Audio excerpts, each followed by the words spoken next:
매일 성경 묵상을 돕는 해설 가이드입니다. 안녕하세요. 묵상 코치입니다. 함께 읽고 나눌 말씀은 잠언 8장 22절에서 36절까지 말씀입니다. 먼저 22절에서 26절 읽겠습니다.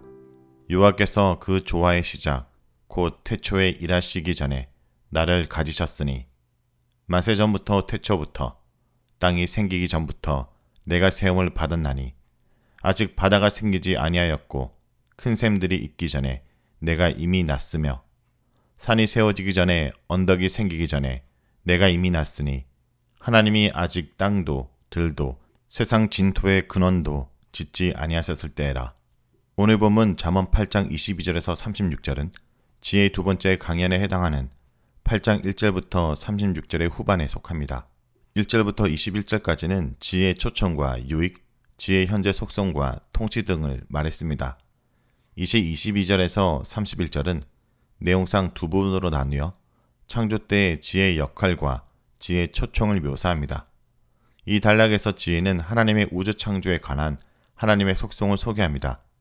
지혜의 특별한 점은 지혜가 하나님이 우주 만물을 창조하기 이전 이미 존재했다는 데서 나타납니다. 이 점은 22절에서 26절까지 무려 5구절에 걸쳐 나타날 정도로 강조되었습니다. 마치 어머니가 아이를 낳듯 지혜가 세상에 태어났습니다. 창세기 1장 2절에 따르면 창조 이전에 기품이 이미 존재했음을 알 수 있는데 이 지혜는 이 원시의 물보다 자기가 더 먼저 존재했음을 밝힙니다. 지혜는 시간상 영원 전부터 모습이 갖추어졌고 산과 땅과 물 같은 피조물과 비교했을 때에도 그보다 먼저 태어났으며 하나님이 우주 창조를 시작하기 전에 이미 존재했다고 설명하며 자신의 존재가 그 어느 피조물보다 앞섰음을 확실히 합니다. 지혜가 창조 전에 이미 존재했고 창조 때 거기에 동참했다는 내용은 신약에서 예수 그리스도에 대한 묘사에도 동일하게 나타납니다. 예수님은 세상이 생기기 전에 자기가 하나님과 함께 계셨음을 언급했습니다. 요한은 예수 그리스도가 말씀으로 태초 전부터 하나님과 함께 계셨고 창조 때에 동참하였음을 서술하였습니다. 바울은 그리스도가 하나님에게서 나신 하나님의 능력이며 지혜라고 설명하였습니다. 다음은 27절에서 31절입니다. 그가 하늘을 지으시며 궁창을 해면에 두르실 때 내가 거기 있었고 그가 위로 구름 하늘을 견고하게 하시며 바다의 샘들을 힘있게 하시며 바다의 한계를 정하여 물이 명령을 거스리지 못하게 하시며 또 땅의 기초를 정하실 때 내가 그 곁에 있어서 창조자가 되어 날마다 그의 기뻐하신 바가 되었으며 항상 그 앞에서 즐거워했으며 사람이 거처할 땅에서 즐거워하며 인자들을 기뻐하였느니라. 하나님의 어느 피조물보다 자신이 먼저 존재했음을 명백하게 밝힌 지혜는 이제 하나님이 사람들이 살 수 있는 터전을 비롯하여 우주 전체를 창조하실 때 자기가 하나님과 함께하며 창조사역에 동참했음을 주장합니다. 27절에서 29절은 하나님의 천지 창조의 둘째 날과 셋째 날에 집중하여 하늘의 창조부터 시작하여 바다를 나뉘어 위에 구름 가득한 하늘과 아래의 강과 바다로 정하신 것 그리고 땅을 창조했음을 말합니다.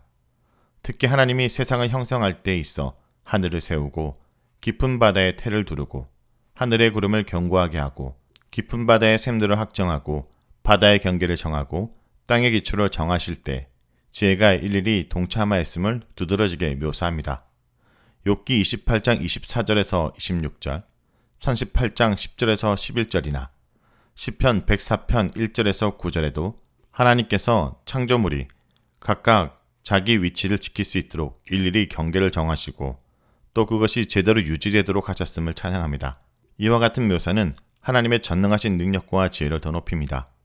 또한 모든 피조물이 하나님의 명령에 따라 그 정한 위치에서 벗어나지 않으며 하나님의 주권하에 움직이는 것을 통해 하나님이 세상의 질서를 형성하시고 통치하시는 모습을 확실히 나타냅니다. 지혜는 하나님의 창조 사역의 모든 영역에서 동참자였으며 증인이었습니다. 27절에서 29절에는 하나님의 창조 사역과 하나님 곁에서 그 사역을 거들며 일하는 지혜의 모습에 초점이 맞춰졌고 30절에서 31절에는 지혜를 기뻐하시는 하나님, 창조 때 일하시는 하나님 곁에 뛰놀며 즐거워하는 지혜, 하나님을 기뻐하는 지혜의 모습에 초점이 맞춰졌습니다. 먼저 30절은 하나님과 지혜가 서로 즐거워하는 모습을 담았습니다. 하나님은 창조 때 옆에서 명장의 역할을 한 지혜를 기뻐하셨고 지혜도 자기 자신이 하나님 곁에 있음에 즐거워 웃고 뛰놀았습니다. 지혜는 하나님 곁에 승용공의 역할을 했습니다. 성막 축조 때 승용공이었던 부살렐과 오홀리압이 하나님으로부터 기술과 능력과 지식을 받아 지혜로운 사람으로 인정받았듯이 승용공은 지혜로운 자로 알려졌습니다. 여기서 지혜가 승용공으로 지칭됨으로써 창조사에게 있어서 지혜의 기술과 역할이 부각되었습니다. 32절은 지혜가 피조물 중 특히 사람이 창조된 것을 보고 즐거워하고 기뻐했음을 묘사합니다. 지혜가 하나님께 기쁨의 대상이었듯 이제 사람들이 지혜에게 있어 기쁨의 대상이 되었습니다. 지혜가 사람을 자기의 기쁨이라고 표현한 데에는 사람에 대한 지혜의 큰 관심과 애정뿐 아니라 하나님의 형상으로 창조된 인간이 하나님의 창조의 정점임을 은근히 드러냅니다. 또한 인간도 지혜를 각자의 기쁨으로 삼도록 넌지시 권유합니다. 다음은 32절에서 36절입니다. 아들들아 이제 내게 들으라. 내 도를 지키는 자가 복이 있느니라.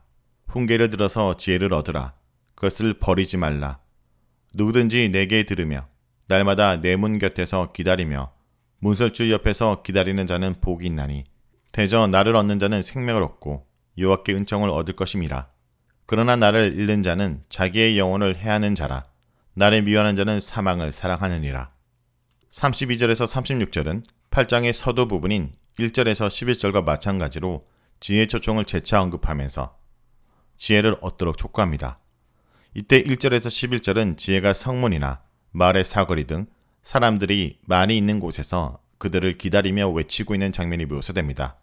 이에 반해 32절에서 36절은 지혜를 얻을 자들이 지혜의 문과 문설주 옆에서 기다리고 지혜의 말에 귀담아 듣는 장면을 묘사합니다. 결과적으로 8장의 마지막 부분인 지혜의 초대에 대한 사람의 반응은 첫 부분의 지혜의 초청에 대한 하답이 됩니다.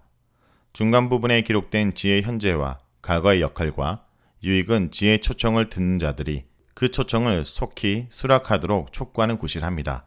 32절에서 36절은 내용상 지혜의 초청과 초청의 결과로 구성되었습니다. 먼저 32절에서 34절은 들으라는 명령이 3번 반복되고 시작과 끝에 얼마나 행복한가라는 감탄의 형식의 문장이 나와 한 단락을 형성합니다. 오늘 본문에서는 첫째, 지혜의 도를 듣고 지키는 자가 행복하다라고 말합니다. 지혜는 아버지처럼 아들들을 불러 자신의 말을 들으라고 권합니다. 훈계와 지혜의 관련성은 이미 잠언의 목적과 유학에도 기술되었고 여러 곳에 반복되어 지혜를 원한다면 훈계에 꼭 귀를 기울여야 함을 강조합니다.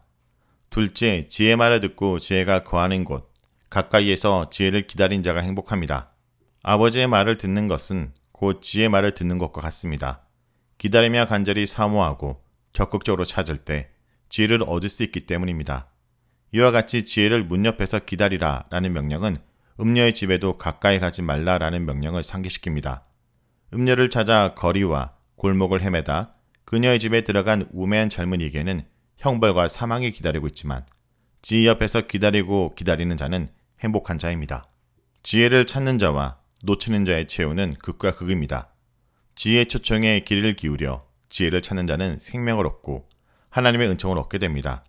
하지만 지혜를 잡지 못하여 놓치거나 지혜를 미워하는 모든 자의 생명이나 하나님의 은총을 받을 기회를 잃고 그 대신 사망의 위협을 받습니다. 이와 같이 누구나 지혜를 얻느냐 못 얻느냐에 따라 생명과 사망이라는 극단적인 결과를 맞으며 하나님의 심판 아래 놓이게 됩니다.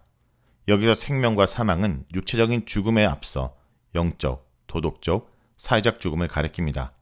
이러한 선언의 목적은 듣는 이로 하여금 지혜의 초대에 응하고 지혜의 진문 가까이에 머물도록 촉구하는 데 있습니다. 자, 여기까지가 잠언 8장 22절에서 36절까지 말씀입니다. 오늘 말씀을 통해 우리는 무엇을 묵상하고 적용해야 될까요?